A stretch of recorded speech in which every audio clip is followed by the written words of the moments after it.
বিদ্যার চর্চা সত্য এখনো হয়, আগেও ছিল, হয়তো ভবিষ্যতেও থাকবে, আল্লাহু আ'লাম। শুরু হয়েছিল কোত্থেকে? সুলাইমান আলাইহিস সালামের যুগ থেকে। কার যুগ থেকে? মনে আছে সূরা বাকারা আয়াত আছে না? ওয়াত্তাবিউ মা তাতলু আশ-শায়াতিন আলা মুলকি সুলাইমান ওয়ামা কাফারা সুলাইমান ওয়ালাকিন্না আশ-শায়াতিন কাফারু ইউআল্লিমুনা আন-নাস আস-সিহর। সুলাইমান আলাইহিস সালামের সময় ওই যে মানুষকে ফিতনায় ফেলা হয়েছে, পরীক্ষায় ফেলা হয়েছে হারুত আর মারুত ফেরেশতাদের মধ্য দিয়ে, ওই সময় থেকে জাদুবিদ্যার চর্চা শুরু হয়েছে মানুষের মধ্যে। এবং এই জাদুর উদ্দেশ্য ছিল তারা স্বামী এবং স্ত্রীর মাঝখানে বিচ্ছেদ সৃষ্টি করতে চাইতো। স্বামী স্ত্রীর মাঝখানে বিচ্ছেদ সৃষ্টি করতে চাইতো আর কি। এটা ছিল প্রথম জাদু। এবং এগুলোর আরো অনেকগুলো ভেরিয়েন্ট আছে আর কি, অনেক রকম ব্ল্যাক ম্যাজিক আছে। তো এটা নিয়ে আমি একটু পরে কথা বলছি, আগে সামারিটা বলি, শানানজটা বলে নিই। এই লাবিদ বিন আসাম, সেও ছিল ওই জাদুবিদ্যা চর্চাকারীদের একজন। তার সাথে আরো অনুসারীও ছিল। তারা মিলে রাসূল সাল্লাল্লাহু আলাইহি ওয়াসাল্লামের চুল মোবারক কোনোভাবে সংগ্রহ করে সেখানে তাদের তন্ত্রমন্ত্রগুলো দিয়ে 11টা গিট দিয়েছিল। কয়টা?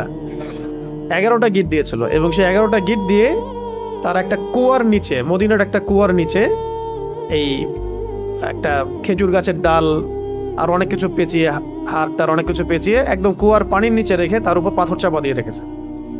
এতে করে রাসূল সাল্লাল্লাহু আলাইহি ওয়াসাল্লাম কিছুটা অসুস্থ হয়ে গিয়েছিলেন। এবং অসুস্থতাটা এমন ছিল যে তিনি কিছু কিছু বিষয়ে ভুলে যাচ্ছিলেন।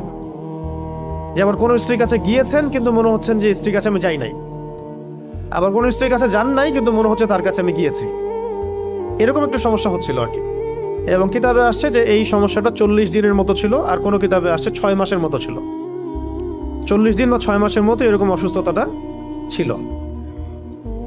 তো এগুলো থেকে প্রমাণ হচ্ছে যে জাদুবিদ্যা সত্য, এগুলো চর্চা সত্য, এবং এগুলোর প্রভাব মানুষের উপর বিস্তার করতে পারে, ঘটতে পারে। এমনকি আমাদের নবী সাল্লাল্লাহু আলাইহি ওয়াসাল্লামকেও জাদুগ্রস্ত করা হয়েছে। তো এরপরে একদিন রাতে নবী সাল্লাল্লাহু আলাইহি ওয়াসাল্লাম শুয়ে আছেন, আল্লাহ রাব্বুল আলামিন তাকে স্বপ্ন দেখাচ্ছেন। এটা হচ্ছে ওহী, নবীদের স্বপ্ন। কি ওহী? স্বপ্নে তিনি দেখছেন যে তিনি শুয়ে আছেন এবং দুইজন ফেরেশতা, তার মাথার কাছে একজন, পায়ের কাছে একজন, এসে দুইজন ফেরেশতা একে অপরের সাথে কথোপকথন করছেন। একজন বলছেন যে রাসূলুল্লাহর কি হয়েছে, আরেকজন অ্যান্সার দিচ্ছেন সাল্লাল্লাহু আলাইহি ওয়াসাল্লাম যে তাকে জাদু করা হয়েছে। আরেকজন বলছেন কে জাদু করেছে, আরেকজন অ্যান্সার করছেন লাবিদ বিন আসাম। কি দিয়ে জাদু করেছে? উত্তর দিচ্ছেন যে চুল দিয়ে। কোথায় আছে জাদুর উপকরণ? আরেকজন অ্যান্সার দিচ্ছেন অমুক কুয়ার নিচে। কুয়ার নামটা আমি আজকে ঘাটতে ঘাটতে পেয়েছিলাম, কুয়ার নামটা বলে দিয়ে। কুয়ার নামটা হচ্ছে জারওয়ান নামক কুয়া। কি নাম? জারওয়ান। এটা মদিনায় আছে, এটা একটা গোত্রের মধ্যে আছে। গোত্রটার নামটাও জানা দরকার। এগুলো আমি একটু ঘাটাঘাটি করছিলাম যে গোত্রের নামটা কি, কোন গোত্র এই কাজটা করেছিল। বনু জুরাইক গোত্র, বনু জুরাইজা, বনু কাইনুকা, বনু নাজির, এরকম অনেকগুলো গোত্র ছিল না? বনু জুরাইক একটা গোত্র ছিল, বনু জুরাইক। এই বনু জুরাইক গোত্রের এই লাবিদ বিন আসাম, সে এই জাদু করেছিল। জাদুর উপকরণ রেখেছিল ওই জারওয়ান নামক কূপের নিচে। এখন নবী সাল্লাল্লাহু আলাইহি ওয়াসাল্লাম সকালবেলা উঠে আলী রাদিয়াল্লাহু আনহুকে বললেন। খেয়াল করে দেখবেন যে বড় বড় মিশনগুলোতে আলী রাদিয়াল্লাহু আনহুকে পাঠানো হয় আর কি। খেয়াল করছেন? খায়বারে ইহুদিদের এগেনস্টে যাও, তরবাল পতাকা তোমার হাতে। তারপরে এখানেও আলী রাদিয়াল্লাহু আনহু বদরে, সম্মুখ সমরে বদরে তিনজন আলী তুমি যাও, মনে আছে? হিজরতের সময় আলী তুমি থাকো, আমার বিছানায় শও। আবার ওই একবার যে খবর প্রচার হয়ে গেল হুদাইবিয়া সন্ধির পরে, মক্কা বিজয়ের আগে আক্রমণের সময়, আর ওই যে একটা মহিলা তার কাপড়ের ভিতরে তথ্য নিয়ে চলে গেল, মনে আছে? হাতেব বিন আবি বালতা রাদিয়াল্লাহু আনহু চিঠি দিয়ে দিয়েছিলেন যে মক্কা আক্রমণ হতে পারে। তো এই মহিলাকে ধরার জন্য পাঠানো হয়েছিল আলী রাদিয়াল্লাহু আনহুকে। আবার খন্দকের যুদ্ধের সময় আমর বিন কি জানি নামটা, আমর তার সামনে আছে। আমর বড় একজন কাফের, তার সাথে 20 জন লড়াই করতে পারতো না এমন একজন ব্যক্তি ছিল। সে হুঙ্কার ছাড়ছিল খন্দকের যুদ্ধের সময়, কে আছো আমার সাথে ব্যাটল করবা, তখন আলী রাদিয়াল্লাহু আনহু। তো মাশাআল্লাহ, আমরা যেন তার মতো জিন্দেগি পাই, আমিন। তার মতো ঈমান, আমল, আখলাক আল্লাহ পাক আমাদেরকে দান করেন, তার ছিটা ফোঁটা দান করেন, আমিন। এখন আলী রাদিয়াল্লাহু আনহুকে পাঠানো হচ্ছে, যাও ওই কুয়ার মধ্যে নিচে এই উপকরণ আছে, নিয়ে আসো। তিনি নিয়ে আসলেন। নিয়ে আসার পরে এই সূরা দুটো নাজিল হতে থাকলো।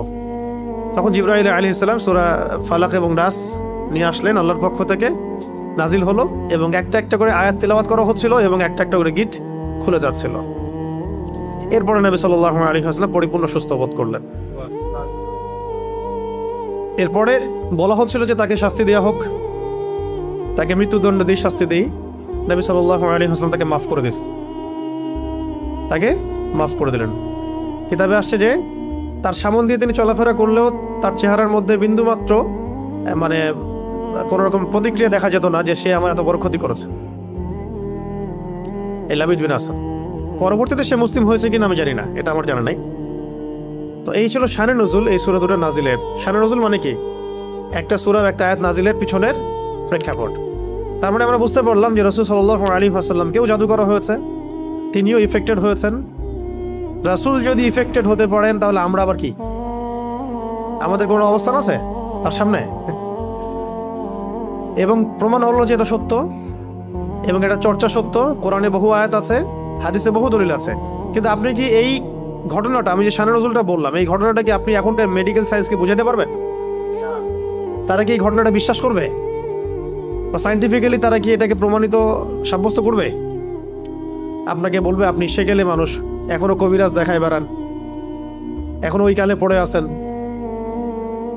তো এখন এটা হচ্ছে একটা মানে ইন্টারনাল ব্লাইন্ডনেস, আমাদের আধ্যাত্মিক অন্ধত্ব আর কি, স্পিরিচুয়াল ব্লাইন্ডনেস। যে এই যুগের মানুষেরা, আমরা যারা এই যুগে বসবাস করি, আমরা আমাদের বাহ্যিক দৃষ্টির বাইরে কিছু বিশ্বাস করতে চাই না, তাই না? বাহ্যিক দৃষ্টির বাইরে আমরা কিছু বিশ্বাস করতে চাই না। আপনি মেডিকেল সায়েন্সের কাউকে এটা মনে হয় না বোঝাইতে পারবেন জাদু বলেও কিছু আছে। আপনি দেখবেন সব টেস্ট করেছেন, আপনি আপনার সুগার টেস্ট করেছেন, মানে ব্লাডের যত টেস্ট আছে করেছেন, আপনি ইসিজি করছেন, যা আছে ইটিটি করছেন, সব করছেন, কোনো রোগ ধরা পড়ে না, কিন্তু আপনি অসুস্থ। এমন বহু মানুষ সমাজে আছে, এখনো আছে। মেয়েদের মধ্যে অনেকে আছে, ছেলেদের মধ্যে অনেকে আছে, ঠিক আছে? পরে আমি কিছু বলছি যে কি কি এটার প্রতিকার হতে পারে এবং কি কি কাজ করলে এগুলোতে ইফেক্টেড হয় মানুষ আর কি, এবং কোন কোন কাজগুলো করলে আমরা বেঁচে থাকতে পারবো ইনশাআল্লাহ। তো আগে এটা বলে নেই যে এইগুলো কিন্তু আমাদের সমাজে ছড়িয়ে যাচ্ছে দিন দিন, এবং আগের চাইতে এটার পরিমাণ কিন্তু অনেক বেশি। কিন্তু এগুলো আপনি কিন্তু মেডিকেল সায়েন্স দিয়ে এগুলো সমাধান করতে পারবেন না। সর্বোচ্চ আপনাকে তারা 3টার জায়গায় 4টা প্রশ্ন করলে আপনাকে একটা অ্যান্টি ডিপ্রেশন ওষুধ দিয়ে দিবে, খান আর ঘুমান। আপনি বেশি কথা বলতেছেন মানে আপনার সাইকোলজিক্যাল কোনো সমস্যা আছে, আপনি রিল্যাক্স করেন, রেস্ট করেন, ঘুমান। এগুলো যে সবাই মোটামুটি ফেস করে, আর যারা একটু ভালো অবস্থানে যায় তাদেরকে এগুলো বেশি ফেস করতে হয়। এটা গেলো শুধু সেহেরের কথা। এর সাথে আছে আইন, মানে মানুষের চোখ লাগা, এবং হাসাদ এবং হিংসা। 3টা শব্দ বললাম, সেহের, আইন, হাসাদ। সেহের, আইন, হাসাদ। সেহের তো সেহের বুঝলেন, জাদু। আইন মানে মানুষের বদনজর। হ্যাঁ, এই যে অপলক দৃষ্টিতে তাকায় থাকেন, এটাতেও ক্ষতি আছে, এটাতেও ক্ষতি থাকতে পারে। ফেসবুকে, অনলাইনে, ছবিতে, ভিডিওতে মানুষের তো ভাইরাল হওয়ার ধান্দা বেশি আর কি। এর মধ্যে যে কত ক্ষতি আছে এটা তো আমরা বুঝতে পারি না। আর এই ক্ষতিগুলো মোকাবেলা করার জন্য যে ইমান, আমল আর যে লাইফস্টাইল, যে তাসকিয়া এগুলো দরকার হয়, সেগুলো আমরা আবার হাসিল করতে চাই না, কিন্তু আমরা চাই যে আমরা ভাইরাল হয়ে যাই। হ্যাঁ, মানুষ শো অফ করতে চায়, দেখাতে চায়, বডি দেখায়, জিম করে আসলাম, এইটা দেখায়, ওইটা দেখায়, নিজের ফ্যামিলিকে দেখায় আমি খুব সুখে আছি, আমি খুব ভালো আছি। এই যে শো অফ করতে করতে দেখা যায় ওইগুলো আস্তে আস্তে চলে গেছে জীবন থেকে। জিন বসতেও পারে, মসজিদে নামাজে জিনরা নামাজ পড়তেই পারে। রাসূলুল্লাহ সাল্লাল্লাহু আলাইহি ওয়াসাল্লাম তায়েফ থেকে যখন তাকে তাড়িয়ে দেওয়া হয়েছে, নির্মমভাবে নির্যাতন করা হয়েছে, কারনুল মঞ্জিল নামক জায়গায় তিনি নামাজ পড়ছিলেন, জিনরা তার তেলাওয়াত শুনে ইসলাম কবুল করেছে। তো এখন ভালো জিন আছে না? ভালো জিনও আছে, অনেক জিন আছে আপনাকে মহব্বত করতে পারে। কি ভাই, অনেক জিন আছে আপনাকে মহব্বতও করতে পারে। মহব্বত মানে ওই অর্থে না, ভালো অর্থেই। তারা তাদের মধ্যে, তারা তো উম্মতে মুহাম্মাদের অংশ, এবং এই কোরআন, এই শরিয়া তাদের জন্যও নাকি? এই কোরআন তাদের জন্য না? তো তাদের মধ্যে যেমন ভালো জিনও আছে, ঠিক তেমনি খারাপ জিনও আছে। খারাপদের সংখ্যাই বেশি, এবং এই খারাপ জিনগুলো ওই সিলসিলা মেনটেন করে জাদুবিদ্যা, যত তন্ত্র মন্ত্র এবং যা উপকরণ এগুলো প্রোভাইড করে এমন কিছু মানুষের কাছে, যে মানুষগুলো জাদুবিদ্যার চর্চা করে। যে মনে রাখবেন, জাদু কখনো জিনের সাহায্য ছাড়া করা সম্ভব না।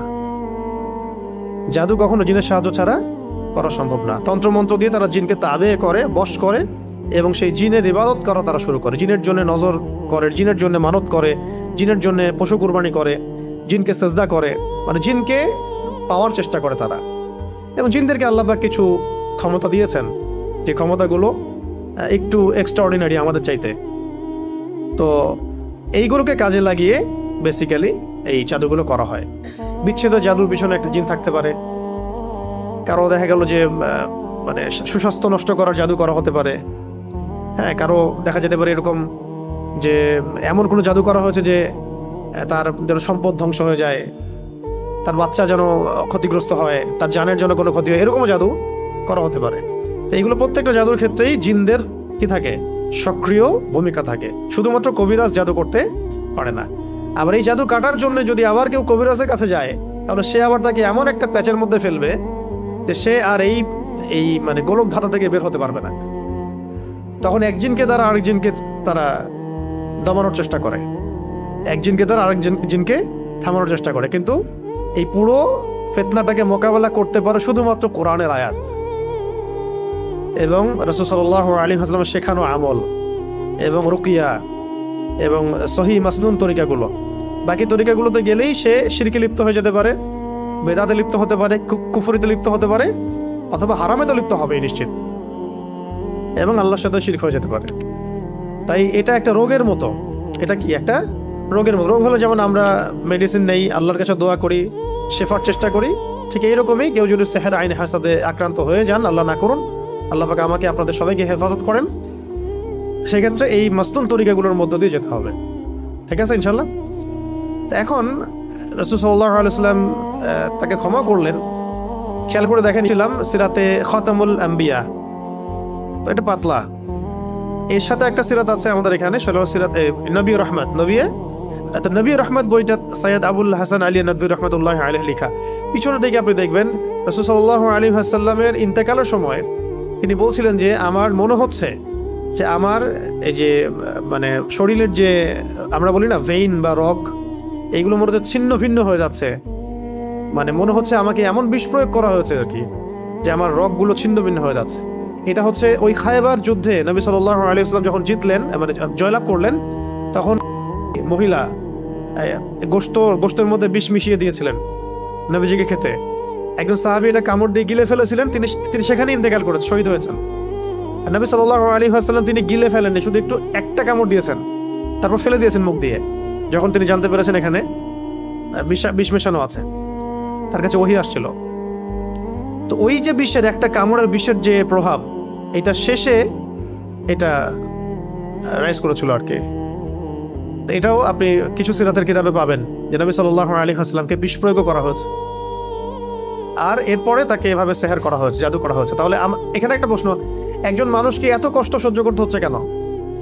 মহামানবকে, একজন মহামানবকে যিনি আল্লাহ পাকের হাবিব, তাকে এত কষ্ট কেন সহ্য করতে হচ্ছে? কাদের জন্য তার এত কষ্ট? এইটা যদি আমরা উপলব্ধি করতে পারতাম, তাহলে এই সাতেমদের এগেনস্টে যে আমরা আইনের কথা বলছি, বিদ্রোহ মানে মিছিল মিটিং স্লোগানের কথা বলছি না, এগুলোর প্রয়োজন হতো না। রাষ্ট্র নিজে এগুলো খুঁজে খুঁজে বের করে রেখে দিত। যদি তারা বুঝতো যে নবী সাল্লাল্লাহু আলাইহি ওয়াসাল্লাম কে, তিনি কি করেছেন আমাদের জন্য, তার অবদান কি এই মানবতার মুক্তির দূত হিসেবে। এতটা নিমক হারাম মনে হয় উম্মাহ খুব কমই আছে আসলে বিশ্বের মধ্যে, আমরা যেটা করতেছি আর কি। আল্লাহ পাক মাফ করেন আমাদেরকে। কেন এত কষ্ট তাকে করতে হলো আমাদের জন্য? তিনি তো মাকামে মাহমুদে যাবেন, জান্নাতুল ফিরদাউসুল আ'লায় যাবেন। তিনি আল্লাহর হাবিব, তার আগেও কোনো গুনাহ নাই, পরেও কোনো গুনাহ নাই। কিয়ামতের মাঠে কোনো নবী সুপারিশ করতে পারবেন না, তিনি সুপারিশ করবেন। কিয়ামতের মাঠে কোনো নবী সুপারিশ করতে পারবেন না। কিসের সুপারিশ জানেন? 50,000 বছর মানুষ দাঁড়ায় থাকবে, বিচার শুরু হচ্ছে না। আল্লাহ পাক এত নারাজ সেদিন, বিচারটা শুরু করার কথা কেউ বলতেই পারবে না আল্লাহকে। আল্লাহ বিচারটা অন্তত শুরু করেন।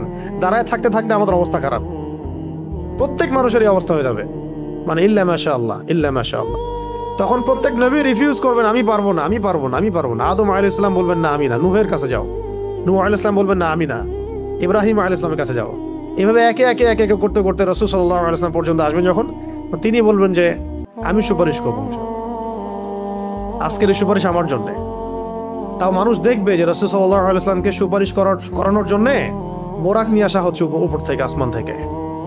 জিবরাইল আলাইহিস সালাম আসছেন, তিনি সেখানে উঠছেন, উপরে নিয়ে যাওয়া হবে। মানুষ দেখতে পারবে একটা বিশাল অট্টালিকার সামনে, আসমান এবং জমিনের মাঝখানে। এইটা হচ্ছে মাকামে মাহমুদ। এখানে গিয়ে রাসূল সাল্লাল্লাহু আলাইহি ওয়াসাল্লাম সিজদায় পড়ে যাবেন। কত বছর সিজদায় চলে যাবে আল্লাহ ভালো জানেন। এবং তিনি তখন এমন কিছু তাসবিহ পড়বেন, এমন কিছু প্রশংসা করবেন, যেটা আজ পর্যন্ত কেউ আল্লাহ পাকের শানে করে নাই। আল্লাহ পাক তাকে সেটা শিখাই দিবেন, তখন ইনস্ট্যান্ট শিখাই দিবেন। তারপরে তিনি বলবেন, ওঠো আমার হাবিব, তুমি চাও কি চাবা চাও, তোমার দোয়া কবুল করা হবে, তোমার সুপারিশ কবুল করা হবে। তিনি তখন বলবেন, আল্লাহ বিচারটা অন্তত আগে শুরু কর, আগে বিচারটা অন্তত শুরু করেন। তো আমরা আসলে সত্যি কথা বলতে আমরা চিনতেই পারি নাই যে আমরা কার উম্মাহ। আফসোসের শেষ নাই, মানে বলতে থাকলে প্রসঙ্গ অন্যদিকে চলে যাচ্ছে। তো আফসোসের শেষ নাই। আপনি খেয়াল করে দেখবেন যে পিছনে লা ইলাহা ইল্লাল্লাহ মুহাম্মাদুর রাসূলুল্লাহ কালিমা লিখে মানুষ কালিমার সাথে কুফরি করতেছে।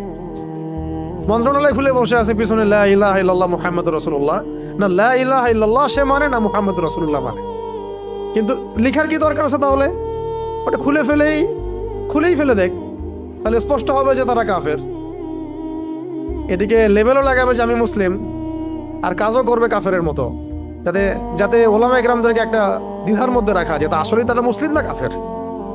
ফতোয়া তো দিতে হবে একটা, তখন কাফের হলে তো এক ফতোয়া আসবে, মুসলিম হলেও এক ফতোয়া আসবে, তাই না? পিছনে লা ইলাহা ইল্লাল্লাহ, কোনো ইলাহ নাই আল্লাহ ছাড়া, মানে কোনো বিধানদাতা নাই আল্লাহ ছাড়া, কিন্তু আমরা আছি জমিনে, তাই না? বিষয়টা তো তাই। পিছনে লিখে রাখছে লা ইলাহা ইল্লাল্লাহ, কোনো ইলাহ নাই, কোনো উপাস্য নাই আল্লাহ ছাড়া। মন্ত্রণালয় সবগুলোতে ইলাহ আছে, আমরাই ইলাহ, বিধান আমরাই দিচ্ছি না, আউযুবিল্লাহি মিন যালিক। মুহাম্মাদুর রাসূলুল্লাহ মানে মুহাম্মদ সাল্লাল্লাহু আলাইহি ওয়াসাল্লাম ছাড়া কি নাই, কোনো রোল মডেল নাই আমাদের, এক কথায় কোনো রোল মডেল নাই। তিনি আমাদের একমাত্র রোল মডেল, আমাদের উসওয়াতুল হাসানা। কিন্তু জমিনে কাজ করতে গিয়ে প্রত্যেকটা ডিপার্টমেন্টে মুহাম্মদ সাল্লাল্লাহু আলাইহি ওয়াসাল্লামের তরিকাকে একদম জাদুঘরে রেখে দিয়ে নিজেদের সব মন গড়া বিধান রচনা করতেছে। কত বড় হঠকারিতা চিন্তা করছেন? এই জন্য আমি বলি যে এটা অন্তত সরাই দেখ, করতে তো পারবে না, তো সরাই দেখ, ওটা লেখার দরকার কি ওখানে? অ্যাটলিস্ট স্পষ্ট হবে যে হ্যাঁ তারা কাফের অথবা তারা মুনাফিক। তখন বিধান সেইভাবে বর্তাবে, তখন ফতোয়াগুলো সুন্দর স্পষ্ট আসবে। মুনাফিকদের ব্যাপারে এই ফতোয়া, সাধারণদের ব্যাপারে এই ফতোয়া, কাফেরদের ব্যাপারে এই ফতোয়া। এদিকে ইসলামের লেভেলও রাখবে, এদিকে কাজও করবে কুফুরির তাগুতি সিস্টেমের, মানে আল্লাহর দুশ্মনদের দাসত্বও করবে, আবার এদিকে বলবে আমি মুসলিম। এগুলা কি? তাহলে ধর্ম নিয়ে ব্যবসা, সবচেয়ে বড় ব্যবসা কারা করে? সবচেয়ে বড় ধর্ম ব্যবসা কারা করে? রাজনীতিবিদরাই করে সবচেয়ে বড় ধর্ম ব্যবসা। সবচেয়ে বড় ধর্মকেন্দ্রিক যে মানুষের সাইকোলজি নিয়ে খেলা, এটা সবচেয়ে বড় ব্যবসাটা করে পলিটিশিয়ানরাই। ধর্মকে তারা ভোট পাওয়ার মানদণ্ড হিসেবে গ্রহণ করছে। এটার মানে এই না যে ইসলামিক রাজনীতি করা যাবে না, এটা অন্য আলোচনা। কিন্তু এদিকে আপনি আল্লাহর কালিমাও রাখবেন, জমিনের মধ্যে আপনি আবার কুফরি আচরণও করবেন, এটা তো মানা যায় না। হয় একদিকে আসেন, কালিমা রাখলে কালিমার বিধান বাস্তবায়ন করেন, আর না রাখলে ঠিক আছে বলেন যে আমরা লা ইলাহা ইল্লাল্লাহ মানি না, ধর্মের সাথে আমাদের কোনো সম্পর্ক নাই। তখন আমরা বলবো তারা কাফের। ফতোয়া স্টেট, কাফেরদের সাথে যা হবে তাই ফতোয়া। এই বিষয়গুলো আমাদেরকে খুব খুব পীড়া দেয়। তো যাই হোক, অনেক বেশি হয়তো বলে ফেললাম, আল্লাহ মাফ করেন। এখন এই জায়গায় একটা বিষয় আমাদেরকে বুঝতে হবে, এই পয়েন্টটা ভালো করে বোঝেন। এখান থেকে আপনি মানে আগে থেকে প্রোটেক্টেড থাকতে হবে এই সমস্যাগুলো থেকে। সেহের আইন হাসাদের কথা বলছি, তারপরে আমি অনুবাদ করে সংক্ষিপ্ত তাফসীর করে শেষ করছি। সেহের আইন হাসান থেকে আপনি ট্যাবলেট খেয়ে আপনি বাঁচতে পারবেন না, ঠিক আছে? তো ট্যাবলেট খেয়ে, ইঞ্জেকশন নিয়ে এইভাবে আপনি বাঁচতে পারবেন না, যেহেতু এটা অদৃশ্যের বিষয়, তন্ত্রমন্ত্রের বিষয়, জিন দ্বারা করা হচ্ছে, যেটা আমরা দেখি না। একটা তো আমি দেখি বা আমি পরীক্ষা নিরীক্ষা করে বুঝতে পারছি যে আমার এখানে এই ভাইরাস ঢুকেছে, আমি ট্রিটমেন্ট করতে পারছি, কিন্তু আপনি এটা দেখতে পারবেন না। কিন্তু আপনি ইফেক্টেড হয়ে গেলে অসুস্থতা ফিল করবেন। তাই এটা সবচেয়ে বড় মানে সমাধান হচ্ছে আগে থেকে নিজেকে সুরক্ষিত রাখা। কিভাবে আগে থেকে আমরা নিজেকে সুরক্ষিত রাখতে পারি? এক নাম্বার পয়েন্টগুলো খুব ভালো করে মনে রাখতে হবে। এক নাম্বার হচ্ছে দৈনন্দিন ফরজ ওয়াজিবকে ছাড়া যাবে না। অনেক দিনই বোন দেখা যায় বলে যে আমাদের এই সমস্যা হয়েছে, কিন্তু এদিকে সে পর্দা করে না। তো পর্দা না করলে আপনার তো সমস্যা হবেই, হইতেই পারে। যেখানে রাসূল সাল্লাল্লাহু আলাইহি ওয়াসাল্লামকে আল্লাহ রাব্বুল আলামিন এই পরীক্ষায় ফেলেছেন আমাদের জন্য, যাতে আমরা এই সূরাগুলো পেয়ে যাই। যদি সেদিন রাসূল সাল্লাল্লাহু আলাইহি ওয়াসাল্লাম এভাবে ইফেক্টেড না হতেন, তাহলে এই সূরাগুলো আমরা কোন মাধ্যমে পেতাম, তাই না? এই সূরা থাকবে কিয়ামত পর্যন্ত, যে কিয়ামত পর্যন্ত যত মানুষের সমস্যা হবে এই সূরাই হচ্ছে সলিউশন। কত বড় হিকমা আল্লাহ পাকের! আল্লাহ পাক তার প্রিয় মানুষদেরকে কষ্ট দিয়ে আমাদের কত বড় উপকার করেছেন, তাই না? আল্লাহ রাব্বুল আলামিন তার প্রিয় বান্দাদের পরীক্ষা নেন বেশি, তাই না? আর আল্লাহ পাকের সবচেয়ে প্রিয় বান্দা কে? মুহাম্মদ সাল্লাল্লাহু আলাইহি ওয়াসাল্লাম। তাকে পরীক্ষা নেওয়া হয়েছে সবচেয়ে বেশি। কেন নেওয়া হয়েছে? আমাদের জন্য, যাতে আমরা এগুলো পাই। তিনি তো জান্নাতুল ফিরদৌসে যাচ্ছেন। আপনারা তার সম্পর্কে হাদিসগুলো পড়তে থাকেন, দেখবেন নিজেকে আপনি আসলে মেলাতে পারবেন না যে আপনি আমি কোন সমাজে বাস করতেছে। কারোর মধ্যে কি সামান্য এই চেতনাবোধটুকু কাজ করতেছে না যে সে রাসূল সাল্লাল্লাহু আলাইহি ওয়াসাল্লামের উম্মাহ? এমন একটা অবস্থা হচ্ছে, দেখেন এটা নর্মালাইজ হয়ে যাচ্ছে দিন দিন, যে রাসূলকে তো গালি দেয়ই মানুষ। নাউযুবিল্লাহি মিন যালিক। দেখছেন খেয়াল করে? আগে একটা গালি দিলে তখন সবাই একসাথে প্রতিবাদ করতো। আস্তে আস্তে আস্তে ব্যাপারটাকে নর্মালাইজ করা হয়ে গেল। ঠিক যেমন রিবা, সুদ প্রথম দিকে যখন চালু হয়েছে তখন মানুষ এটাকে খুব প্রতিবাদ করেছে আর কি। আস্তে আস্তে এমন নর্মাল হলো তো পুরো ওয়াজিব হয়ে গেছে এখন। নাউযুবিল্লাহি মিন যালিক। আপনারা দেখে নিয়েন, সিমিলারলি এখন এলজিবিটি নিয়ে যত কথা হচ্ছে, এগুলো এক পর্যায়ে আল্লাহ না করুক নর্মাল হয়ে যেতে পারে। হ্যাঁ, এখন তো অনেকেই প্রতিবাদ করছেন, সমাবেশ হচ্ছে, না এটা খারাপ, এটা খারাপ। আস্তে আস্তে দেখবেন মানুষের নর্মাল করে ফেলছে। সমকামিতা নিয়ে কথা হলো না মাঝখানে, প্রথম দিকে মারাত্মক প্রতিক্রিয়া দেখা গেল। এখন দেখেন কিন্তু সমকামিতার হার বেড়ে গেছে, বহুত বেড়ে গেছে। এটা নর্মাল হয়ে যাচ্ছে আস্তে আস্তে। আমরা একটা জেনারেশন যার একটা কোর একটা মানে এনভায়রনমেন্টের মধ্যে থাকি। আপনি আপনার দিনী ভাইদের সাথে মেশেন, বোনদের সাথে মেশে। আমরা কিন্তু জানি না আসলে বাইরের ওয়ার্ল্ডে কি হচ্ছে। বাইরের ওয়ার্ল্ড যে কত বাজে অবস্থায় চলে গেছে, এটা আপনি এখান থেকে একটু বেরোলে বুঝতে পারবেন। ওই ওয়ার্ল্ডগুলোর কিছু মানুষের সাথে মিশলে বুঝতে পারবেন কোন জায়গায় চলে গেছে দুনিয়া এখন। আরও আছে ব্যাপার, এই যে এখন একটা ইস্যু আসছে, ওই পশ্চিমাদের মানবাধিকার, সোকল্ড ওদের বানানো শব্দ, সোকল্ড মানবাধিকার অফিস। এখন প্রতিবাদ হচ্ছে, কিছু কথা হচ্ছে, দেখবেন যদি প্রতিষ্ঠা হয়ে যায় নর্মাল হয়ে যাবে আস্তে আস্তে। ধমে যে ভাইরা শাহাদাত পাচ্ছেন তারা শাহাদাত বরণ করার মধ্য দিয়ে সফল হচ্ছেন, আর যে ভাইরা গাজী হবেন তারা জয়লাভ করে সফল হবেন। দুটোই সফলতার রাস্তা আমাদের জন্য। আমাদের সামনে মানে লস বলে কোনো প্রজেক্ট নাই। আমাদের সামনে কি নাই? লস বা ক্ষতি বলে কোনো প্রজেক্ট নাই। তো এই ছিল ওদের চরিত্র। এই কারণে আমি এতগুলো কথা এই কারণে বললাম যে ওদের ব্যাপারে যেন সচেতন থাকি আমরা। ওদের এজেন্ডা, ওদের রাজনৈতিক ভিশন, ওদের অর্থনৈতিক এই মানে ফাঁকফোকরগুলো, সামাজিক ওদের যে ফিতনাগুলা, ওদের ইন্টারনেটের ফিতনাগুলা, মিডিয়ার ফিতনা, ওদের প্রযুক্তিগত ফিতনা, এবং ওদের যে বৈশ্বিক একটা মানে ট্র্যাপ আছে, এগুলো সম্পর্কে যেন আমরা সচেতন থাকি। কোনো অবস্থায় যেন এগুলোতে পা না দেই, কারণ তারা আমাদের নবীকে পর্যন্ত ছাড়ে নাই। এটা মনে রাখবেন, যে আপনার নবীকে ছাড়ে না সে আপনাকে ছাড়বে কিভাবে? যে আপনার নবীকে ছাড়ে নাই সে আপনাকে ছাড়বে? আল্লাহ রাব্বুল আলামিন তখন নাজিল করলেন সূরা ফালাক এবং নাস। আল্লাহ পাক, আমি এখন অনুবাদ করে দিচ্ছি, আপনারা যেন এটা অনুবাদ জানা থাকলে নামাজে আপনি পড়ার সময় মনোযোগটা বেশি পাবেন। আল্লাহ পাক প্রথমে বলছেন কুল, হে নবী আপনি বলুন। মুখস্থ আছে না সবার? আল্লাহ পাক বলছেন কুল, হে নবী আপনি পড়ুন। কি পড়ুন? আপনি পড়ুন আউযু বিরাব্বিল ফালাক, আউযু বিরাব্বিল ফালাক। আউযু মানে আমি আশ্রয় প্রার্থনা করছি, কুল মানে বলুন, আউযু মানে আমি আশ্রয় প্রার্থনা করছি, বিরব্বি মানে রবের নিকটে, বিরব্বি মানে রবের নিকটে, আল ফালাক মানে হচ্ছে সকাল, আল ফালাক মানে সকাল। একটা আগে ওয়ার্ড বাই ওয়ার্ড শিখেন। কুল মানে বলুন, কুল মানে আউযু মানে আমি আশ্রয় প্রার্থনা করছি, এক বচন। আউযু মানে আমি আশ্রয় প্রার্থনা করছি, আর নাউযু মানে আমরা আশ্রয় প্রার্থনা করছি। বিরব্বি রবের নিকটে, আল ফালাক মানে সকাল। আপনি বলুন হে নবী আমি সকালের রবের নিকটে আশ্রয় প্রার্থনা করছি। সকালের রব কেন বলা হচ্ছে? সমস্ত অন্ধকার দূর করে দেয় কি? সকাল। ঠিক তেমনি সমস্ত বিপদ আপদ, বলা মুসিবতের সমস্ত অন্ধকার কে দূর করবেন? আল্লাহ পাক বলছেন এখানে রব্বিল ফালাক, সকালের রব, প্রভাতের রব।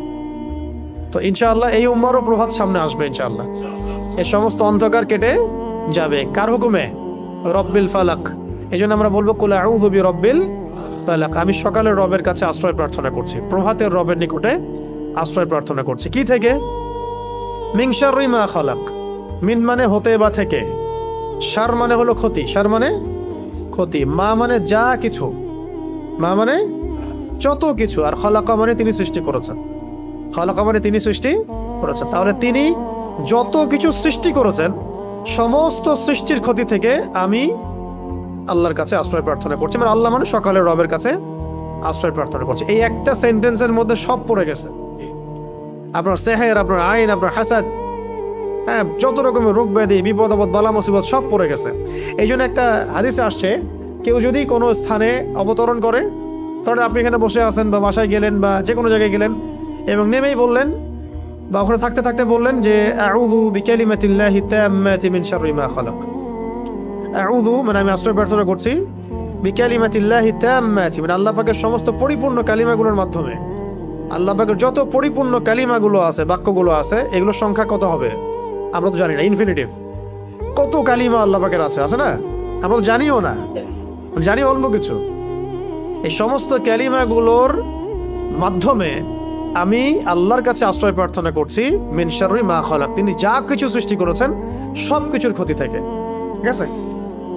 এখন এটা একটা, আরো দোয়া আছে, অনেক দোয়া আছে, ওইগুলো এক বৈঠকে বললে মনে রাখতে পারবেন না। এই যে একটা কিতাব আছে হিসনুল মুসলিম, এটা বাসায় রাখতে পারেন। আর একটা আছে হিসনে হাসিন, হিসনে হাসিন, এটাও সুন্দর, মাশাআল্লাহ, চমৎকার, এটা রাখতে পারেন। এগুলোর মধ্য দিয়ে এগুলো শিখতে পারবেন ইনশাআল্লাহ। তো আমরা শিখলাম যে কুল আউযু বিরব্বিল ফালাক মানে বলুন হে নবী আমি আশ্রয় প্রার্থনা করছি প্রভাতের রবের কাছে, মিন শাররি মা খালাক সমস্ত, তিনি যা কিছু সৃষ্টি করেছেন তার সমস্ত কিছুর ক্ষতি থেকে। তিনি যা সৃষ্টি করেছেন তার সমস্ত কিছুর ক্ষতি থেকে আমি আশ্রয় প্রার্থনা করছি। আচ্ছা, তারপরে আল্লাহ পাক বলছেন ওয়া মিন শাররি গাসিকিন ইযা ওয়াকাব। মুখস্থ আছে তো নাকি? ওয়া মিন শাররি গাসিকিন ইযা ওয়াকাব। ওয়া মানে এবং, ওয়া মানে এবং, মিন মানে হতে বা থেকে, শার মানে কি? ক্ষতি। আবার বলছি, কোথায় ছিলাম?